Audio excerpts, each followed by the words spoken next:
happy you're here today to get to meet a delightful couple. In searching for a new president, we realized we had several constituencies. One's the faculty. We wanted an administrator, an educator that could relate to them. He's come through the academic ranks and therefore is qualified in that regard. We wanted somebody who could relate to students. And believe me, he registers highly in that particular regard. When we asked him in one of the interviews, what would you think about a president meeting the students as they drive up on campus and helping them unpack and move into the dormitory? He said, I do that. They don't have children of their own, but the word comes to me from North Greenville that every student on the campus over there is led to believe they're children. They're that close to them. So we wanted to meet that constituency. We wanted to meet the academic constituents. And the general public, that's your area, your contacts are there. Shorter wants as never before to become an indigenous part in every phase of this part of the state's life. When I came as chairman some 6 years ago, I said to the people here, I want us to get Shorter off the hill. Thank God for being on the hill, but let's get involved in the total community. And we want to work with you to help that happen, and this dear couple will indeed do that. So it's a pleasure to introduce to you Miss Teresa Dowless. And Don's glad I can introduce her to you too, because that means he's identified with it. Dr. Don Dowless, you have received bios on him and a lot of other things, but I want you to meet his heart now and to get to know him and to him to have the pleasure of working with you for, I hope it's going to be a long time. Dr. Don Dowless. I want to echo what Dr. Price has said. We really appreciate you taking your time to be here today. It's really a humbling experience for us because we get the pleasure of being associated with Shorter University, a Christ-centered institution with high academic standards, great faculty, great staff, where Jesus Christ can be lifted up and honored. And also, as Dr. Price said, that we can take ourselves off the hill. And we appreciate what you do and how you do it because we want to work with the community. We want to be a part of the community. We want to be a positive aspect of what goes on in the community. And we do that to the people who not only serve here, but who live in this community, who worship in this community, who help the economy of this community. And so we see this as a partnership in many ways. We see it as a grand day of serving Jesus Christ proudly, not only in this hill, but everywhere else we get to go, and we are appreciative.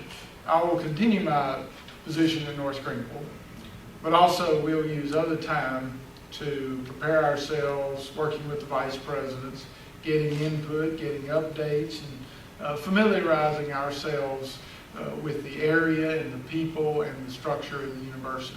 As you know, it takes some time to do that. And so that's a challenge for us. It's a good challenge. It's a grand opportunity. And so we'll be doing some of those things quite well.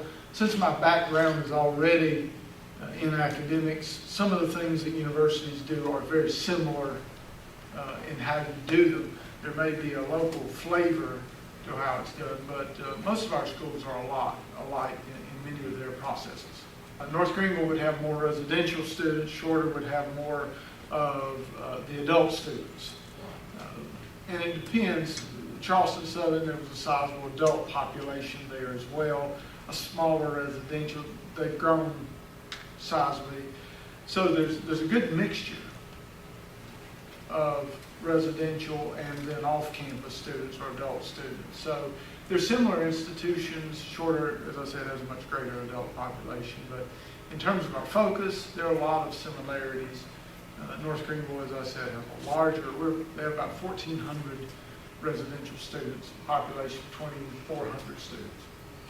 And North Greenville's grown significantly over the years. And Shorter's had this burst of growth as well. I think most presidents that I've ever counted want to see their institutions grow. And it's managed growth, because when an institution grows, every part of it grows. And when you bring in 50 students, Well, that may mean you need 2 new English professors or 1 new professor here or there.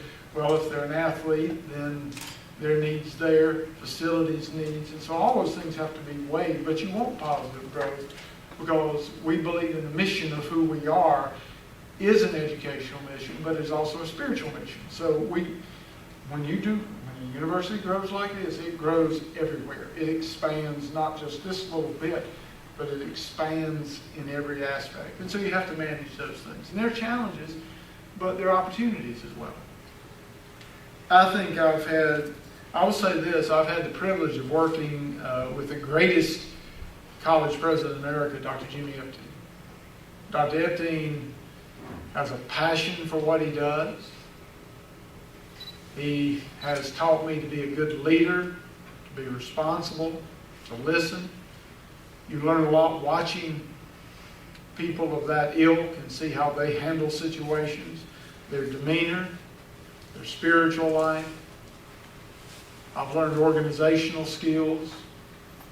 I think understanding clearly that who we are as Christian institutions is of paramount importance in this day and age, and sharing our mission, our brand with the world so that others can see the unique opportunities we give and the unique opportunities that they can have in partnership with us. And so there is a skill set, and there's always some variables that you really can't quantify in words are working around stellar people. They have a tendency to rub off, I think, and help you. And I've had that privilege for a good number of years to work with stellar people.